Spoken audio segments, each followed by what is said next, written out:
Hi, everybody. Today, there are 2.2 million people behind bars in America, and millions more on parole or probation. Every year, we spend $80 billion in taxpayer dollars to keep people incarcerated. Many are nonviolent offenders serving unnecessarily long sentences. I believe we can disrupt the pipeline from underfunded schools to overcrowded jails. I believe we can address the disparities in the application of criminal justice, from arrest rates to sentencing to incarceration. And I believe we can help those who have served their time and earned a second chance get the support they need to become productive members of society.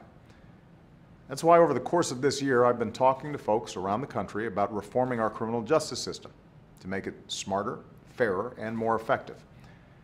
In February, I sat down in the Oval Office with police officers from across the country. In the spring, I met with police officers and young people in Camden, New Jersey, where they're using community policing and data to drive down crime.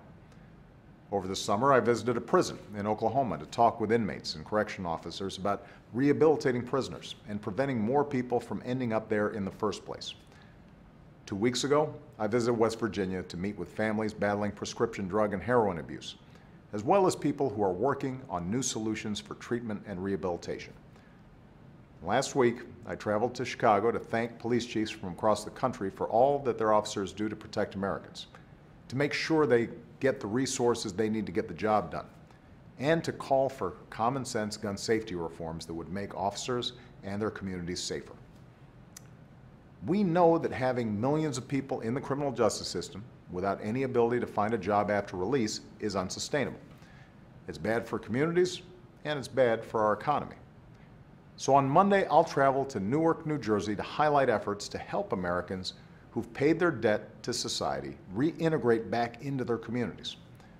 Everyone has a role to play, from businesses that are hiring ex-offenders to philanthropies that are supporting education and training programs. And I'll keep working with people in both parties to get criminal justice reform bills to my desk, including a bipartisan bill that would reduce mandatory minimums for nonviolent drug offenders and reward prisoners with shorter sentences if they complete programs that make them less likely to commit a repeat offense. There's a reason good people across the country are coming together to reform our criminal justice system. Because it's not about politics. It's about whether we as a nation live up to our founding ideal of liberty and justice for all. And working together, we can make sure that we do. Thanks, everybody. Have a great weekend and have a safe and happy Halloween.